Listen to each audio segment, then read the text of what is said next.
Good morning to all of my students. আজকে মেঘনাদ বধ কাব্যের ষষ্ঠ স্বর্গের আলোচনা শুরু করতে চলেছি। দেখো, ষষ্ঠ স্বর্গের নাম হলো বধ। মাইকেল মধুসূদন দত্তের, যেটা পিএসসি সিলেবাস তোমাদের আছে।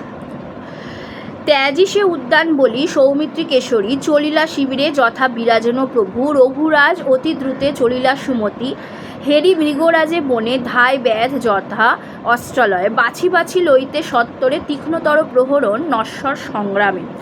এখানে দেখো বলা হচ্ছে প্রহরণ অর্থে কিন্তু অস্ত্র, আর নশ্বর মানে সর্বধ্বংসকারী, অর্থাৎ যা অবিনশ্বর নয়, ধ্বংস করা যায় যা, ভাঙা যায় যা, তা হলো নশ্বর। এবং ত্যাগ করে, উদ্যান ত্যাগ করে সৌমিত্রী কেশরী অর্থে এখানে লক্ষণের কথা, সুমিত্রা নন্দনের কথা বলা হয়েছে। তিনি চললেন শিবিরে, যেখানে যুদ্ধের জন্য প্রস্তুতি নেয়, যেখানে মানে শিবির তৈরি করা হয়, সেই শিবিরের কথা বলা হচ্ছে। এবং যথা বিরাজেন প্রভু রঘুরাজ, সেই শিবিরে আছেন রামচন্দ্র, অতি দ্রুতে চলিলা সুমতি, খুব তাড়াতাড়ি সুমতি যাচ্ছেন। সুমতি অর্থে এখানে লক্ষণকে বোঝাচ্ছে। লক্ষণ গেলেন হেরি মৃগরাজে বনে, মৃগরাজ ধায় ব্যাধ, একটা মানে হরিণের পিছনে দৌড়ে তিনি ধায় ব্যাধ যথা অস্ত্রালয়ে, যেমন একটা ব্যাধ হরিণের পিছনে অস্ত্র নিয়ে দৌড়োয় মারার জন্য, সেই রকমই সুমতি অর্থে এখানে লক্ষণ এলো। বাছি বাছি লইতে সত্তরে তীক্ষ্ণতর প্রহরণ, বেছে বেছে সে অস্ত্রগুলো নিচ্ছে, প্রহরণগুলো নশ্বর সংগ্রামে। এই সর্বধ্বংসকারী একটা যুদ্ধ হতে চলেছে, সংগ্রাম, সেই যুদ্ধে সে অবতীর্ণ হচ্ছে, এবং সেই যুদ্ধে আর কি সে যাবে বলে সে প্রস্তুতি নেবার জন্য ধারালো অস্ত্রগুলো নিল। তীক্ষ্ণতর প্রহরণ। কতক্ষণে মহাযশা উতরিলা যথা রঘুরথী, মানে কতক্ষণে মহাযশা উতরিলা অর্থে উপস্থিত হলো, যথা রঘুরথী এলো। পদযুগে নমি নমস্কারী মিত্রবর বিভীষণে, অর্থাৎ বিভীষণ নমস্কার করলো এবং কহিলা সুমতি বলছে কৃতকার্য আজি দেব তব আশীর্বাদে চিরদাস। সে তারপর পদযুগে নমি নমস্কারী মিত্রবর বিভীষণকে লক্ষণ নমস্কার, মাথা নত করে নমস্কার করে বলল যে কহিলা সুমতি অর্থে এখানে লক্ষণ। কৃতকার্য আজি, আজকের কাজ, দেব তব আশীর্বাদে চিরদাস, তোমাকে আজকে চিরদাস আমি আশীর্বাদ করো। স্মরি পদ প্রবেশী কাননে, আমি তোমার পদ স্মরণ করেই কাননে প্রবেশ করছি। পূজিনু চামুণ্ডে প্রভু সুবর্ণ দেউলে, সুবর্ণ কুটির অর্থাৎ দেবের আলয় দেউল, তো দেউল কুটিরকে বলা হচ্ছে। সেখানে সোনার মন্দিরে আমি পুজো করে এসেছি চামুণ্ডার। ছলিতে দাসেরে সতী কত যে পাতিলা মায়াজাল, দাসীরে সতী, দাসকে কত ছলনা করার জন্য মায়াজল পাতা হয়েছে, কেমনে তা নিবেদি চরণে। মূর্খ আমি চন্দ্রচূড় দেখিনু দুয়ারে, আমি চন্দ্রচূড় অর্থে এখানে শিবের কথা বলা হয়েছে। আমি দেখলাম দুয়ারে, রক্ষক, তিনি হচ্ছেন রক্ষক। ছাড়িলা পথ বিনা রণে, তিনি তব পুণ্য বলে। দেব মহারক অর্থে এখানে মহাসর্প, যথা যায় চলি হতবল মহৌষধ গুণে। পশিল কাননে দাস, সেখানে দাস মানে প্রবেশ করলো। এবং আইলা গর্জিয়া সিংহ বিমুখিনু তাহে, বিমুখিনু অর্থে বিমুখ করলাম, মানে বিমুখ হলাম, তাহে বিমুখ করলাম। এবং ভৈরবে হুঙ্কারে বহিল তুমুল ঝড়, ভৈরব অর্থে এখানে শিবের হুঙ্কারে তুমুল ঝড় উঠল। কালাগ্নি সদৃশ, কালাগ্নি অর্থে এখানে প্রলয়ের আগুনের মতো, একটা প্রলয় এলে, একটা ঝড় এলে তবে তো সব কিছু শান্ত হবে, একটা কিছু লণ্ডভণ্ড বা একটা ধ্বংস না হলে সৃষ্টি তো হবে না। তো সেই রকমই কালাগ্নি সদৃশ দাবাগ্নি বেরিল অর্থে এখানে কিন্তু ঘিরে ধরলো। কালাগ্নি কালের অগ্নি সদৃশ, অর্থে কাল অর্থে এখানে প্রলয়ের কথা বলা হচ্ছে। প্রলয়ের আগুনের মতো একটা দাবাগ্নি, মানে দাবদাহ একটা দাবাগ্নি বেরিল অর্থে এখানে ঘিরে ধরল। দেশ পুরিল চৌদিকে বনরাজি, চারিদিকে দেশ পুড়ে গেল। কতক্ষণে নিবিলা আপনি বায়ুসখা কখন আসবে, মানে পবনদেব বায়ুসখা বলা হচ্ছে। কতক্ষণে বায়ুদেব গেলা চলি দূরে চলে গেল বায়ুদেব। সুরবালা দলে এবে দেখিনু সম্মুখে কুঞ্জবন বিহারিণী, সুরবালা বলতে দেবতাদের কন্যাদের বলা হয় সুরবালা, তো তাদের দেখেছি সম্মুখে কুঞ্জবন বিহারিণী, তারা কুঞ্জবনে বিহার করছে, ঘুরে বেড়াচ্ছে। কৃতাঞ্জলি পুটে পুজি বড় মাগি দেব বিদায়নু সবে, তাকে আমরা বিদায় দিলাম। অদূরে শোভিল বনে দেউল উজলি সুদেশ সরসে সরোবরে, পশি অবগাহী দেহ, বলছে আমি পশি অর্থে প্রবেশ করা, পশি অবগাহী দেহ নীলোৎপল পলাঞ্জলি দিয়া পূজিনু মায়েরে ভক্তিভাবে। লক্ষণ বলছে নীল উৎপল দিয়ে মাকে পুজো করে এলাম।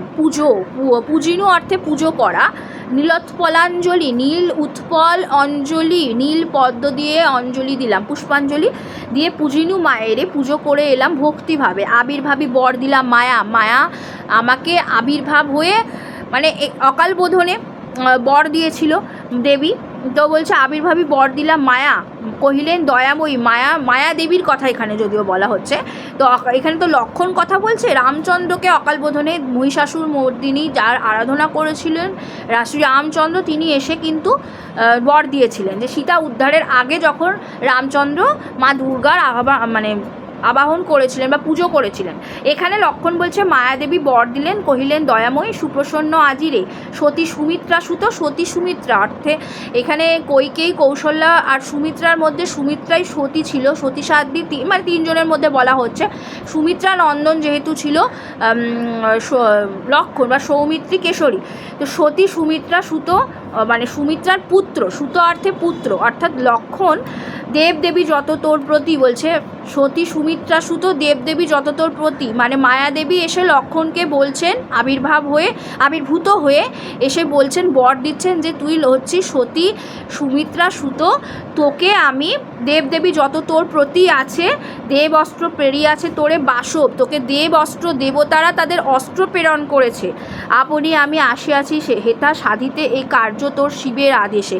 আমি শিবের আদেশেই এসেছি, তোর কার্য সাধন ঠিকই হবে। ধরি দেব অস্ত্র, আমি দেব অস্ত্র ধরছি, বলি বিভীষণ লয়ে যা চলি নগর মাঝে, যথায় রাবণী, যেখানে রাবণী অর্থাৎ ইন্দ্রজিৎ আছে তুই সেখানে চলে যা। নগর মাঝে, একদম নগরের মাঝখানে ছিল, লঙ্কাপুরীর একদম মাঝে ছিল রাবণের প্রাসাদ।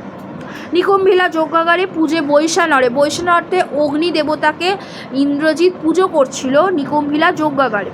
সহসা শার্দুলাক্রমে আক্রমী অর্থে আক্রমণ করে, শার্দুল অর্থে ব্যাঘ্রের মতো আক্রমণ করা, আক্রমী রাক্ষসে বাঘ মানে বাঘের মতো, শার্দুল শব্দ অর্থ ব্যাঘ্র বা বাঘ, তো বাঘের মতো ক্রমে আক্রমী অর্থে আক্রমণ করে রাক্ষসের নাশ তাড়ে, ওই রাক্ষসকে তুই বাঘের মতো আক্রমণ করে নাশ কর। মোর বরে পশিবি দুজনে অদৃশ্য পিধানে, দুজনে আমার বরে তোরা অদৃশ্য সেই খাপ, পিধান অর্থে সেই তলোয়ার বা অসি যে পিধানগুলোতে খাপগুলোতে রাখা হয় তাকে বলা হয় পিধান, সেখানে তোরা ঢুকবি, ওই লঙ্কাপুরীটা পিধান। যথা অসি আবরিব মায়াজালে আমি দোহে, আমি অসিকে আবরণ করে রাখবো, মানে আমি মায়া বলে তোদেরকে এমনভাবেই ঢোকাবো যে তোরা কেউ বুঝতেই পারবে না। হ্যাঁ, মায়াজালে তোদের দুজন, দোহে অর্থে বিভীষণ আর লক্ষণ দুজনে গিয়েছিল। নির্ভয় হৃদয়ে যা চলিরে যশস্বী, নির্ভয় হৃদয়ে তোরা দুজন চলে যা। কি ইচ্ছা তব কহ নৃমণি, বলে নৃমণি অর্থে রাজা, বলো নৃমণি তোমার কি ইচ্ছে।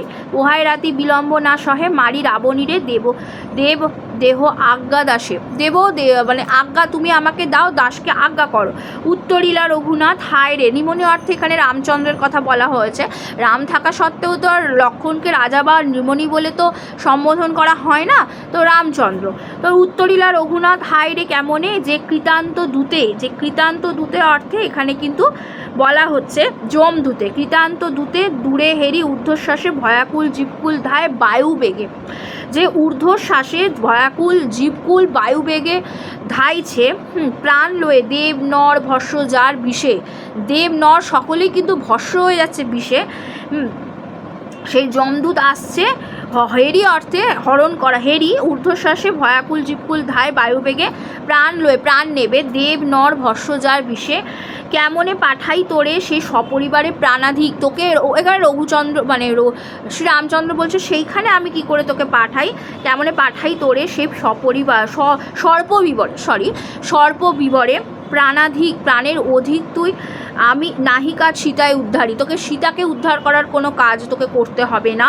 বৃথা হে জলধি আমি বাঁধিনি তোমারে, জলধি তোমাকে আমি বেঁধে যে শিলা দিয়ে তোমার যে রাস্তা তৈরি করে আমি লঙ্কায় যে যাওয়ার পথ করলাম, বৃথা আমি তোমার ওপর তোমাকে জলকে আমি তোমায় বেঁধেছি, জলধি অর্থে সমুদ্র তোমায় আমি বেঁধেছি। তো অসংখ্য রাক্ষস গ্রাম বধূনু সংগ্রামে, অসংখ্য রাক্ষস গ্রামকেও আমি বধ করেছি, মানে অনেক রাক্ষস, পুরীতে রাক্ষসরা মারাও গেছে। আনিনি রাজেন্দ্র দলে কনকপুরে সসৈন্যে, আমি সসৈন্যে এসেছি এই রাজেন্দ্রপুরে, এই কনকপুরে স্বর্ণলঙ্কা, কনকপুর অর্থে এখানে লঙ্কাপুরীর কথাই বলা হচ্ছে, স্বর্ণলঙ্কা। শনিস্রোত হায়, এখানে শনিস্রোত বলতে রক্তপাত হয়ে গেছে অকারণে, বরিশার জলসম আদ্রিল, আদ্রিল অর্থে মানে ভেজালো, ভেজা আর কি, স্যাঁতস্যাঁতে। মহিরে রাজ্য ধন পিতা মাতা সব বন্ধু বান্ধবে হারাইনু ভাগ্যদোষে, আমি তো আমার সব কিছু হারিয়েছি, রাজ্য হারিয়েছি, পিতা মাতা সব বন্ধু বান্ধব সব কিছু হারিয়েছি ভাগ্যদোষে। কেবল আছিল অন্ধকার ঘরে দীপ মৈথিলী, একমাত্র মৈথিলী অর্থে সীতাই আমার সাথে ছিল। তাহারে হে বিধি কী দোষে দাস দোষী তব পদে, হে বিধাতা, বিধাতাকে এবার রামচন্দ্র দোষ দিচ্ছেন যে হে বিধি কি দোষে দাস দোষী, কী দোষে এই দাস, মানে আমি তোমার দাস, আমি কি দোষী হলাম, দোষের ভাগী হলাম যে তোমার পদে আমি দোষ, তোমার চরণে আছি বা পদে আছি, আমি দাস, সীতাকে হারালাম। নিবাইল দূরদৃষ্ট, আমার দূরদৃষ্ট, কে আর আছে রে আমার সংসারে ভাই, যার মুখ দেখি রাখিয়ে পরাণ আমি, পরাণ অর্থে প্রাণ, যে ভাই আমার একমাত্র সংসারে আপাতত আছে, মানে লক্ষণ, তার জন্য আমি প্রাণ ধরে রাখি, থাকি এই সংসারে, চলো ফিরি পুনঃ মোরা যাই বনবাসে, চলো আমরা বনবাসে ফিরে যাই, সীতা উদ্ধার করতে হবে না। লক্ষণ কুক্ষণে ভুলি আসার ছলনে এই রাক্ষসপুরে ভাই আইনু আমরা, কেন কুক্ষণে আমরা এই রাক্ষসপুরে কোন আশা নিয়ে এসেছি। উত্তরিলা বীর দর্পে সৌমিত্রী কেশরী, একমাত্র লক্ষণই ছিল যে কিন্তু বীর দর্পে বলেছিল সৌমিত্রী কেশরী, কী কারণে রঘুনাথ সভয় আপনি এত ভয় পাচ্ছেন কেন, কোন কারণে। দৈব বলে বলি যেজন কাহারি ডরে সে ত্রিভুবনে, মানে দৈব বলে আপনি বলি অর্থে বীর, আপনি তো দৈব বল আছে আপনার, আপনি তো দৈব বলে আছেন, সে যেজন কাহারি ডরে সে, আপনি ত্রিভুবনে তো কাউকে ভয় পাওয়ার নন। দেব কুলপতি সহস্রাক্ষ পক্ষ তব কৈলাস নিবাসী বিরূপাক্ষ, কৈলাস নিবাসী বিরূপাক্ষ অর্থে শিব। শৈলবালা ধর্ম সহায়িনী, শৈলবালা অর্থে দুর্গার কথা বলা হচ্ছে, সে হলো তার ধর্মপত্নী বা ধর্ম সহায়িনী। দেখো চেয়ে লঙ্কা পানে চেয়ে দেখো কাল মেঘ সম দেবক্রোধ অর্থে এখানে দেবতাদের রাগ, হ্যাঁ, আবরিছে স্বর্ণময়ী আভা চারিদিকে, দেবতাদের রাগে স্বর্ণময়ী আভা হয়ে উঠেছে কনক লঙ্কাপুরীতে। এবার আবরিছে স্বর্ণময়ী আভা চারিদিকে, দেব হাস্য উছলিছে, দেবেরা হাসছে উছলিছে যে তারা জিতবে।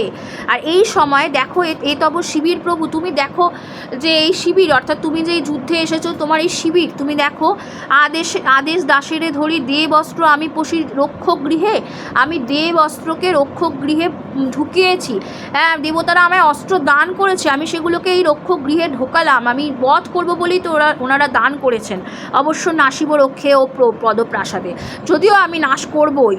বিজ্ঞতম তুমি বিজ্ঞ, তুমি সব থেকে বিজ্ঞ, কেন অবহেলে দেব আজ্ঞা, তুমি দেবতাদের আজ্ঞাকে কেন অবহেলা করছো।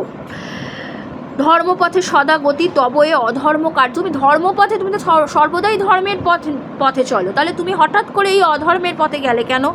অধর্ম কার্য আর্য কেন করো আজি, এই অধর্মের কাজ তুমি আজ করো কেন। কে কোথা মঙ্গল ঘট ভাঙে পদাঘাতে, কে মঙ্গল ঘটকে পদাঘাটে ভেঙে দেয়, একটা শুভ জিনিস, মানে মঙ্গল ঘট হলো খুব শুভ জিনিসের প্রতীক, ঘট মঙ্গল ঘট, তো তাকে তুমি পদাঘাতে ভাঙছো।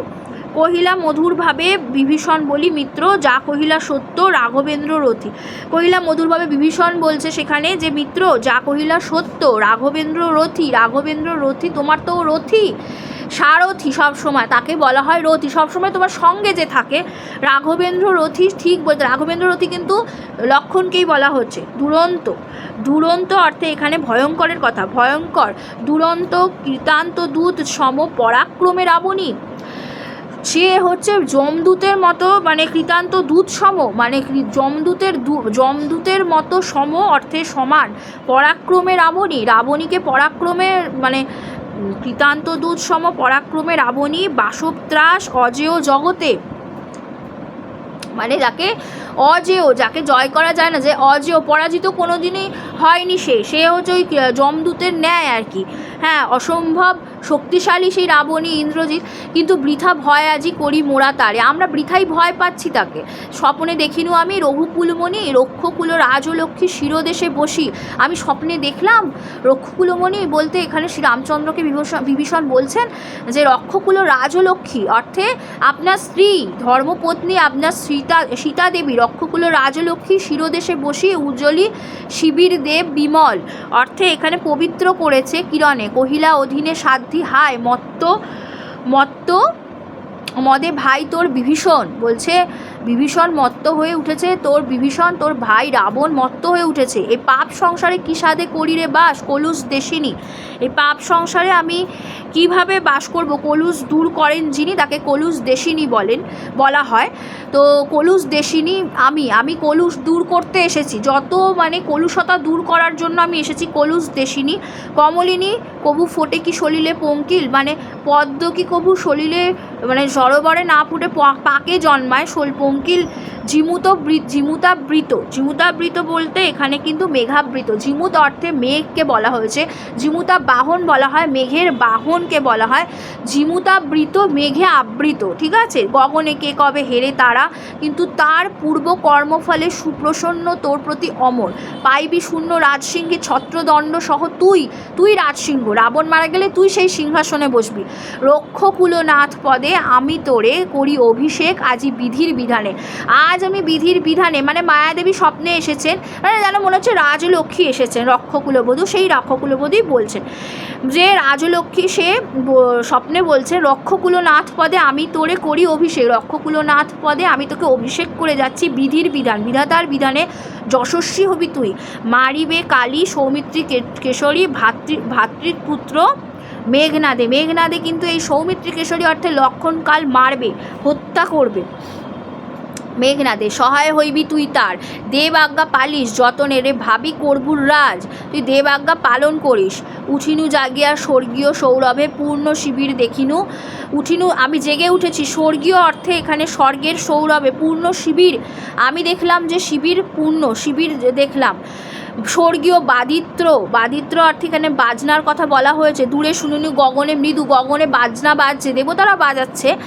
শিবিরের দ্বারে হেরিনু বিস্ময় মদনমোহন মোহেজে রূপমাধুরী, শিবিরের দ্বারে দেখলাম মদনমোহন রূপমাধুরী রূপের মাধুরী নিয়ে দাঁড়িয়ে আছে। হেরিনু অর্থে আমি দেখলাম, ঘুরে দেখলাম, গ্রীবাদেশে আচ্ছাদিছে কাদম্বিনী রূপী কবরী অর্থে খোপা, গ্রীবা অর্থে গালের কাছে কবরী এসেছে। ভাতিছে কেশে রত্নরাশি মরি, কি ছাড় তাহার কাছে বিজলির ছটা মেঘমাল অর্থে মেঘমালায়, সেই মেঘমালায় এই বিজলির ছটা সেই স্বপ্নে যখন দেখা দিয়েছে সেই রকম। হ্যাঁ, আচম্বিতে অদৃশ্য হইলা জগদম্বা, হঠাৎ করে জগদম্বা স্বপ্ন দিয়েই আচম্বিতে মানে অদৃশ্য হয়ে গেল। বহুক্ষণ রহিনু চাহিয়া সতৃষ্ণ নয়নে আমি অনেকক্ষণ ধরে চেয়ে থাকলাম সতৃষ্ণ নয়নে, কিন্তু না ফলিল মনোরথ অর্থে এখানে আমার শান্তি হলো না, আর মাতা নাহি দিলা দেখা, আর মাতা আমাকে আর দেখা দিল না। শুনো দাশরথী এ সকল কথা মন দিয়া, দাশরথী এই কথা তুমি শোনো সকল কথা, অর্থাৎ এখানে কিন্তু রামচন্দ্রের কথা বলা হচ্ছে, সকল কথা তুমি মন দিয়ে শোনো।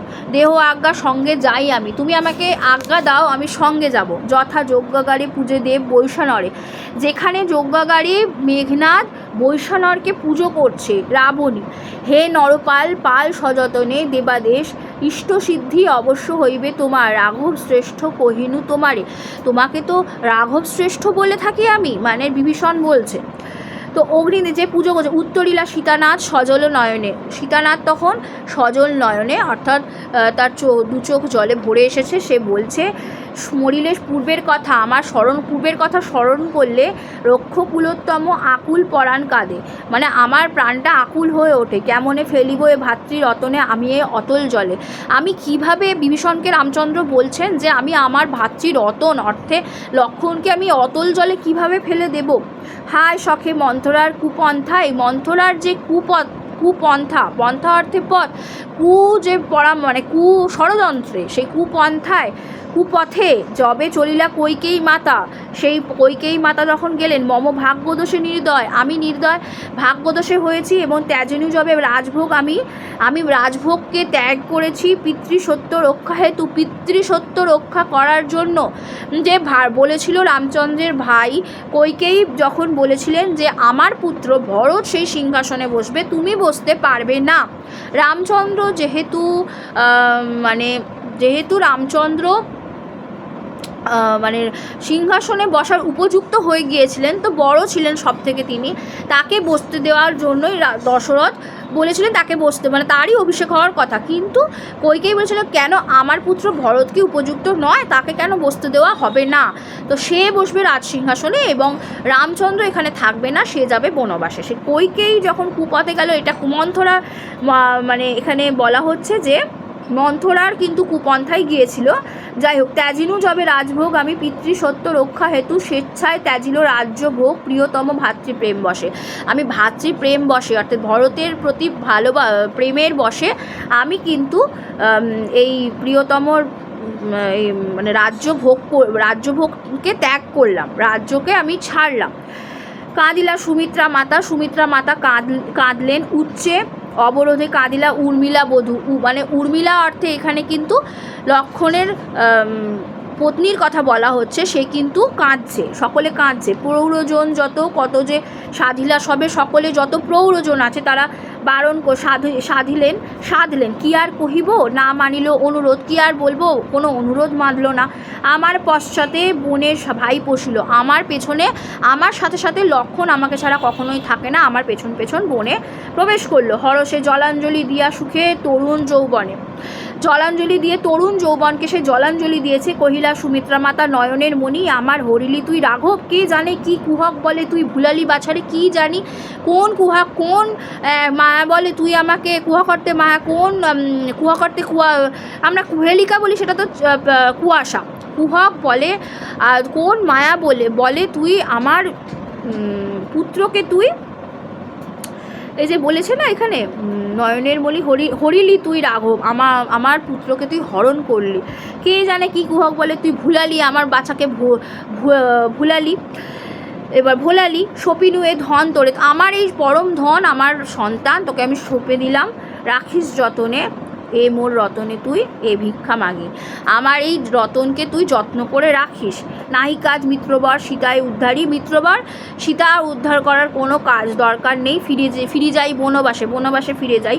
এই কারণেই মেঘনাদ বধ কাব্যে কিন্তু মাইকেল মধুসূদন দত্ত রামচন্দ্রকে কিন্তু দেখাচ্ছেন যে এখানে কিন্তু রামচন্দ্র একদম ভীত, এটা হচ্ছে 1 নম্বর পয়েন্ট, যে রামচন্দ্র ভয়ভীত হয়ে পড়েছেন এবং সে কিন্তু তিনি কিন্তু এগোতে চাইছেন না। এইখানে একটা বীরের কিন্তু প্রমাণ হয় না যে তিনি একজন বড় বীর, হ্যাঁ, যে বীরেরা কখনো ভয় পায় না। রাবণ কিন্তু সেখানে শ্রেষ্ঠত্বের অধিকারী হয়ে বসে আছে বীরের দিক থেকে, যোদ্ধার দিক থেকে, কিন্তু রামচন্দ্র সেখানে হেরে গেছেন। সেই জন্যই কিন্তু মেঘনাদ বধ কাব্যে মাইকেল মধুসূদন দত্ত বলেছিলেন, I hate Ram and his rebels, I love Ravan and his rebels.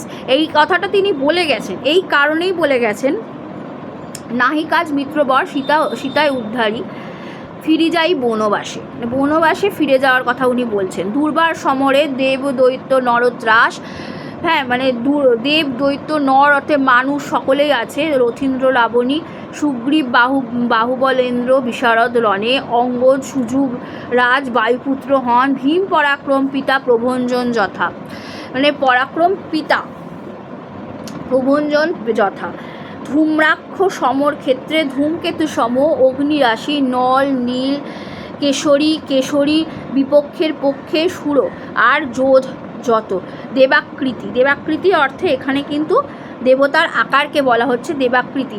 দেব বীর্য তুমি মহারথী, এ সবার সহকারে নারী নিবারিতে এর রক্ষে অর্থে এখানে কিন্তু রাক্ষসের কথা বলা হচ্ছে। সবার সহকারে নারী নিবারিতে যে রক্ষে, কেমনে কহ লক্ষণ একাকী জুজিবে তাহার সঙ্গে বলো। এই রাক্ষস বংশের সাথে, এই রাক্ষসদের সাথে একা লক্ষণ কিভাবে যুদ্ধ করবে। সাগর মানে কোথায় গেল, কেমনে কহ লক্ষণ একাকী জুজিবে তাহার সঙ্গে, হায় মায়াবিনী আশাতেই কহি শখে আশাতেই কহি শখে, এ রাক্ষসপুরে অলঙ্ঘ যাকে লঙ্ঘন করা যায় না, সাগর লঙ্ঘী আইনু আমরা সাগর লঙ্ঘন করে এখানে এসেছি। যাই হোক, সহসা আকাশ দেশে আকাশ সম্ভবা সরস্বতী নিনাদিলা মধুর নিনাদে। হঠাৎ করে সরস্বতীর বলে উঠলেন, উচিত কি তব কহে বৈদেহীপতি। বৈদেহী অর্থে এখানে কিন্তু সীতার কথা বলা হচ্ছে। তোমার কি উচিত হচ্ছে বৈদেহীপতি? সংশয়ীতে দেববাক্য, তুমি সংশয় প্রকাশ করছো দেববাক্যে, দেবতাদের কথায়। দেবকুল প্রিয় তুমি তো দেবতাদের কুলের একদম প্রিয়, দেবতাদের প্রিয় তুমি, শ্রেষ্ঠ দেবাদেশ বলি কেন অবহেলো। বলছে কেন তুমি অবহেলা করছো দেবাদেশ। দেখো চেয়ে শূন্য পানে দেখিলা বিস্ময়ে রঘুরাজ ওহি। রঘি অর্থে এখানে বলা হচ্ছে, ওহির কথা অর্থে এখানে কিন্তু সর্প। রঘুরাজ ওহি সহ জুঝিছে অম্বরে শিখি। অম্বরে শিখি অর্থে ময়ূর। অম্বরের ময়ূরেরা আছে, নিচে সাপেরা আছে। বিস্ময় রঘুরাজ, তারাও বিস্ময় প্রকাশ করছে।